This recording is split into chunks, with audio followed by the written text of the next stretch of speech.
दोस्तों आपने मेहनत करने वाले लोग तो बहुत देखे होंगे, लेकिन मैं गारंटी के साथ कह सकता हूं कि आपने ऐसा आदमी कभी नहीं देखा होगा जो लगभग 22-22 घंटे एक दिन के अंदर अपने गोल को अचीव करने के लिए काम करता है। दोस्तों जिस इंसान के बारे में आज हम बात करने जा रहे हैं उनका नाम है इलॉन मस्क, और इस आदमी को यदि 21वीं सदी का सबसे महान आदमी कहा जाए तो इसमें कोई गलत बात नहीं होगी। दोस्तों इनके द्वारा रन की जा रही कंपनी जैसे space x, Starlink, Tesla, solar city, the boring company, open AI, Neuralink, दोस्तों ये वर्ल्ड की ऐसी टॉप कंपनीज हैं जो इंसानियत का फ्यूचर सिक्योर करने में लगी हुई हैं और हमारी लाइफ को डेली बेसिस पर चेंज भी कर रही हैं। तो दोस्तों आज की वीडियो में हम यही जानेंगे कि कैसे ये इतनी बड़ी कंपनीज को रन करते हैं और क्या इनकी सक्सेस का राज है। दोस्तों अक्टूबर 2001 ये बंदा इलॉन मस्क डिसाइड करता है रशिया जाने के लिए, और वो अपने साथ अपने दोस्त जिम को भी लेकर जाता है। वो रशिया जाकर वहाँ के स्पेस एजेंसी के अधिकारियों से कुछ पुराने रॉकेट खरीदने के बारे में बातचीत करते हैं, लेकिन रशिया वाले इस आदमी से ज़रूरत से ज़्यादा पैसे मांगते हैं और वो इस बंदे को कहते हैं कि तेरे पास जब पैसे नहीं थे तो क्यों मुँह उठाकर तू यहाँ पर चला आया। उस बंदे का दिमाग ख़राब हो जाता है और वो अपने दोस्त जिम को कहता है कि अब मैं बनाऊंगा रॉकेट और दुनिया का सबसे सस्ता रॉकेट। ये बंदा इलॉन मस्क उस डील को पूरी किए बगैर अपने देश वापस आ जाता है और अपने देश में लैंड करते ही सबसे पहली चीज़ डिसाइड करता है कि अब वो जैसे तैसे रॉकेट साइंस की पढ़ाई करेगा और जल्दी से जल्दी रॉकेट बनाकर तैयार करेगा। और दोस्तों पूरी दिन रात बहुत ज़बरदस्त तरीके से वो अपनी मेहनत लगा देता है। 22-22 घंटे तक वो एक दिन में पढ़ाई करता है रॉकेट साइंस की। दोस्तों अपनी रॉकेट साइंस की स्टडीज़ के दौरान इलॉन मस्क डिसाइड करते हैं कि वो ऐसा रॉकेट तो बनाएंगे ही जो धरती से लॉन्च होगा, लेकिन वो ऐसा रॉकेट भी बनाएंगे जो धरती पर अपने आप लैंड करेगा और उस रॉकेट को हम बार बार यूज़ कर पाएंगे अपने सैटेलाइट्स को ऊपर आसमान में भेजने के लिए। और दोस्तों उनकी कड़ी मेहनत के बाद एक दिन वो समय आया सन 2006 में पहली बार उन्होंने अपना रॉकेट लॉन्च किया, लेकिन कुछ गड़बड़ी के कारण पहले 30 सेकंड के बाद ही उनका रॉकेट धरती पर आकर गिरा और उस रॉकेट के टुकड़े टुकड़े हो गए।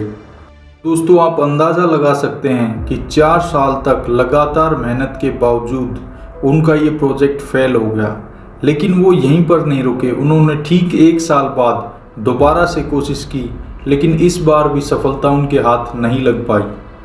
और दोबारा से काफ़ी सारा पैसे का भी नुकसान हुआ और टाइम का भी नुकसान हुआ।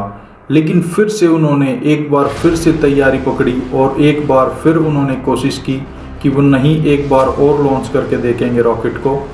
दोस्तों इस तीसरी कोशिश का टाइम आते आते उनके पास जितने भी अच्छे ज़बरदस्त इंजीनियर्स थे वो उनको छोड़कर चले गए थे। तो इस बंदे ने डिसाइड किया कि अब अपनी टीम को मैं खुद ही लीड करूंगा, क्योंकि उनको रॉकेट साइंस का पता था, उनको पूरी जानकारी थी और वो डिसाइड करते हैं कि अब मैं खुद चीफ इंजीनियर बनूंगा और मैं अब की बार इसको कैसे भी करके सफल बनाऊंगा। दोस्तों इस तीसरी कोशिश में इलॉन मस्क ने वो करके दिखाया जो केवल हॉलीवुड की मूवीज़ में हमको देखने को मिलता है। उसने सफलतापूर्वक रॉकेट को लॉन्च भी किया और धरती पर दोबारा से लैंड भी करके दिखाया, और उसकी इस कोशिश के बाद वर्ल्ड की जो टॉप स्पेस एजेंसीज हैं उनकी आंखें खुली की खुली रह गई। दोस्तों इस प्रोजेक्ट के बाद जब इलॉन मस्क ने कुछ कंपनीज के सामने एक प्रपोजल रखा कि वो एक ऐसा रॉकेट बनाना चाहते हैं जो कि धरती से उड़ेगा भी और लैंड भी अपने आप करेगा, तो उन कंपनीज ने उस बात का मजाक उड़ाया और उन लोगों ने कहा कि प्लेन तो उड़ के लैंड कर सकता है, लेकिन रॉकेट का तो हम पहली बार सुन रहे हैं। तो दोस्तों उन्होंने इस बात को पूरी लगन मेहनत से इस पे पूरा जोर लगा दिया, अपना पूरे रिसोर्सेज अपने लगा दिए कि अब मैं जैसे तैसे करके एक ऐसा रॉकेट ज़रूर बनाऊंगा जो कि धरती से उड़ेगा भी और लैंड करेगा भी। तो उसके 4 साल बाद तक उन्होंने काफ़ी ज़बरदस्त मेहनत की और ठीक 2015 में उन्होंने एक ऐसा रॉकेट बनाया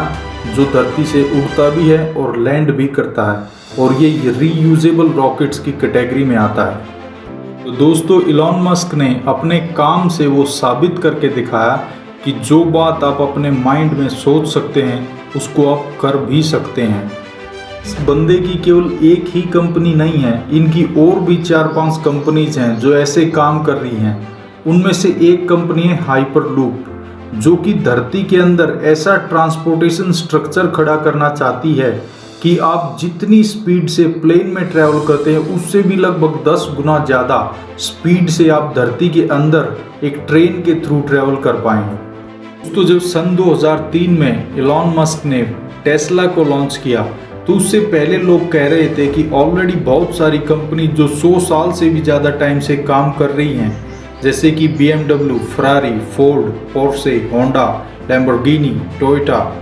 ये कंपनी ऑलरेडी मार्केट में इतना सैचुरेशन, इतने हाई लेवल पे काम कर रही थी।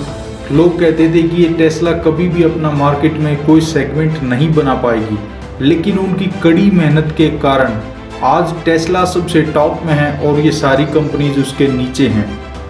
तो एलॉन मस्क जैसे लोगों की डिक्शनरी में आई कैन नॉट का वर्ड होता ही नहीं है, और उस बात से हमें भी यही सीखने को मिलता है कि यदि आपको अपने गोल से इतना लगाव है कि आप उसको बिल्कुल हद पार मेहनत आप उसके लिए कर सकते हैं, तो दोस्तों आप भी जीवन में हर वो चीज़ अचीव कर सकते हैं जो आप अपने माइंड से सोच सकते हैं। उम्मीद करता हूं दोस्तों आपको हमारा आज का वीडियो पसंद आया होगा।